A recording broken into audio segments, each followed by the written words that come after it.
I caught my MIL reading my journal. When I demanded it back, she said, I needed to know if you were stable enough for this family. I took it, locked it away. But the next week, passages from my private thoughts were read aloud at a family gathering. She printed them as poetry and passed them out. My husband said, "It's not that serious." So I made it serious. I read his messages aloud next. I 29 female married Luke 32 male, almost 2 years ago. At first, his family welcomed me. Or so I thought. His mother, Sheila, seemed sweet on the outside. Always smiling, always hugging me tight. But there were little things, comments she made about my clothes, the way I talked, the way I ran my home. In this family, we don't air dirty laundry. A wife should always put her husband's plate first. Are you sure you can handle a family like ours? Those comments. Little digs. I told Luke. He always said the same thing. That's just mom. She doesn't mean anything by it. I let it slide because I loved him. One thing about me, I write. Always have. Not for anyone else. Just for me. My journal is private. Sacred. It's where I put my sadness, my anger, my hopes. I don't say half the things out loud that I say in there. It's survival. One Saturday, Luke and I hosted his parents for dinner. Just something simple. Pasta, salad, wine. I went upstairs to change. I had this weird feeling something was off. When I walked into the bedroom, there she was. Sheila. Sitting at my vanity. My journal open in her hands. Reading. Smiling. Nodding her head like she was studying a damn science experiment. I froze. I said, "What are you doing?" She didn't even flinch. She just closed the book slowly and said, "I needed to make sure you were mentally stable enough to be in this family." Like it was normal. Like she was saving everyone by violating my privacy. I ripped the journal out of her hands, locked it in our fireproof box under the bed, slammed the bedroom door so hard it rattled the windows. Luke came running upstairs. I told him exactly what happened. Word for word. His face went blank. He rubbed his temples and said, "She's just worried. She didn't mean anything bad."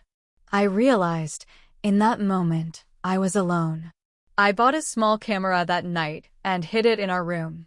I locked the box with a key and carried that key with me everywhere. I thought it was over. I thought I was safe. I was so wrong. A week later, we were at a big family party. Luke's cousin was turning 30, and they threw a huge backyard barbecue. About 35 people there. Friends, family, neighbors, kids running around. It was loud and chaotic. We were halfway through lunch when Sheila stood up with a bunch of papers in her hand. She tapped a fork against her glass. Everyone went quiet. She said, "I found something beautiful recently. Our dear daughter-in-law is quite the writer." I thought it would be nice to share her poetry with everyone. Poetry? I watched in horror as she started reading my journal entries out loud. Not poems. Not nice words. Pain. Loneliness. Fights with Luke. Doubts about my life. Things no one should ever hear. Things no one should ever know. And she wasn't just reading them. She had printed copies. She handed them out like party favors. People were laughing, whispering, shaking their heads. Someone said, "Damn, she's dramatic." Another muttered, "Luke, you sure you married the right one?" I couldn't move. I couldn't breathe. I turned to Luke, expecting him to do something, to say something. But he just smiled awkwardly and said, "It's not that serious. She's just showing off your talent." I got up. I left. I sat in the car, hands gripping the steering wheel so tight my knuckles went white. Tears running down my face. I couldn't believe it. She had stripped me bare in front of everyone. And he let her. And that's when something inside me broke. Or maybe it woke up. I wasn't going to let this slide. If they wanted honesty, I'd give it to them. Months earlier, I found some messages between Luke and his ex, Sabrina. At first, I thought it was just casual catching up. But it got flirty fast. Remember when we used to sneak out at night? Sometimes I think about what we had. I miss how easy it was with you. When I confronted him back then, he said it meant nothing. That he loved me. That he would stop. I wanted to believe him. I didn't tell anyone. But now? Now it was time to share. I printed every message. Highlighted the worst parts. Made a neat little packet. I waited. The next family event was a Sunday brunch. Less people, more important people, grandparents, aunts, uncles. All the ones who whispered the loudest. After everyone finished eating, I stood up.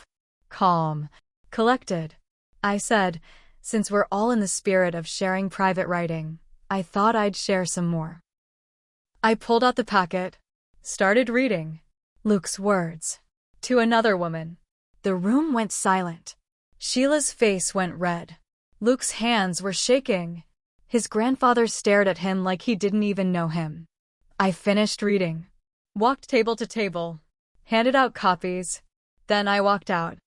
I didn't answer Luke's calls after that brunch. I didn't answer Sheila's either. Or his sisters.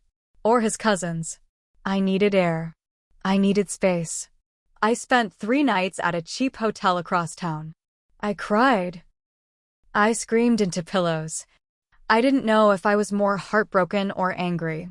On the 4th day, Luke showed up at my job. He stood by my car in the parking lot, looking like a kicked puppy. I thought maybe, finally, he understood. Maybe he would apologize. Maybe he would fight for me. He didn't. He started with, "You made me look bad in front of my family." That's all he cared about. Not what he did. Not what Sheila did. Just that he looked bad. I laughed. Right in his face. A real, ugly, bitter laugh. I didn't even recognize the sound coming out of me. I said, "You made yourself look bad." I just showed them the truth. He started begging. Promising to cut Sheila out. Promising therapy. Promising to delete Sabrina forever. Too late. I told him I needed time. I wasn't coming home yet. He asked if he could at least fix things with his mom in the meantime. I shrugged. I didn't care anymore. What I didn't know was that fixing things meant something a lot dirtier. Sheila wasn't done. She couldn't let go. She started telling the family that I was unstable, manipulative, vindictive. She said I must have made Luke text Sabrina. That I probably tempted him into it. That I was the one who made problems where there weren't any. And Luke, he didn't defend me. Not once. Not to her. Not to them. Not even to himself. I found out because one of Luke's cousins, a girl named Jordan who I barely knew, sent me screenshots of the family group chat. Every ugly thing they said about me. How they thought Luke could do better. How they were praying he gets out of this marriage soon. How Sheila was working on it. Working on it. Like tearing me apart was a job she took seriously. That's when something changed in me. Again. Something deep. Something cold. They didn't want a daughter-in-law. They wanted a puppet. And if they wanted a fight, they just got one. After Jordan sent me the screenshots, I knew I couldn't stay silent. I didn't just want out anymore. I wanted them to hurt. The way they hurt me. I went to a lawyer the next day. Not just any lawyer, one who specialized in messy divorces. I brought everything with me. Copies of the journal invasion, videos from the hidden camera showing Sheila snooping around my room, the printed out family group chat screenshots, the messages between Luke and Sabrina. My lawyer looked through everything and said, "They gave you a gift." Most people have to fight to prove emotional abuse. You have a whole case on paper. He helped me draw up divorce papers that included a restraining order against Sheila. He said I had more than enough to push for the house, spousal support, and damages. I was scared. But I was more angry than scared. I waited a week. I wanted the papers served in public. Where Luke couldn't twist the story. Where Sheila couldn't lie first. So I picked Luke's grandfather's birthday dinner. The same place where Sheila first humiliated me. I knew almost the whole family would be there. I showed up 15 minutes late on purpose. Everyone was already seated eating. Luke's face went pale when he saw me. Sheila narrowed her eyes like she could smell war. I walked right up to Luke, dropped the thick envelope of papers in front of him. Loud enough for the whole table to hear, I said, "Here. Since you all love sharing private things so much, let's share this." He opened it, started reading. His face went from white to red to green. Sheila leaned over his shoulder, saw the words restraining order, and lost it. She started screaming, shouting that I was tearing the family apart, that I was sick and evil. I didn't flinch. I pulled my phone out, opened the video from my hidden camera, and played it, volume all the way up. There was Sheila, clear as day, flipping through my journal, laughing, muttering to herself about finding dirt. The whole room heard it. Some people gasped. Some people stared at Sheila like they didn't recognize her. Jordan, God bless her, started clapping. Sheila lunged at me like she was going to hit me. Luke's uncle had to hold her back. Luke just sat there, frozen, watching everything fall apart. No fight left in him. No defense. Nothing. I left them there, in their perfect little family disaster. But it wasn't over yet, because the real twist was coming. And it was going to be so much worse than anything they ever imagined. After that night, I didn't hear much from Luke or Sheila. No calls, no texts, just silence. At first, it felt good, like standing in the eye of the storm, quiet, safe. But I knew it wouldn't stay that way. Not with people like them. 3 weeks after the birthday dinner, my lawyer called me. He said Sheila filed a police report. She was trying to press charges against me for defamation and emotional distress. She claimed I was stalking her. She even said I broke into her home to plant evidence. It was laughable, stupid, even, but dangerous because even stupid lies can spread if you're loud enough. I had to spend thousands more on my lawyer just to fight it off. I hated them even more for that. I hated that they made me defend myself after everything they did. So I went one step further. I decided if they wanted a real war, I would give them one. I gave my lawyer permission to go public, to file everything.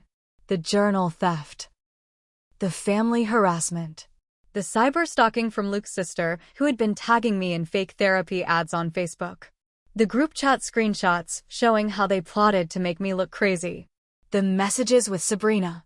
Everything made public record, easy for any employer, neighbor, or stranger to find. Within a month, Luke's precious image in town was gone. People whispered at work. His boss called him in and warned him that his drama was reflecting badly on the company.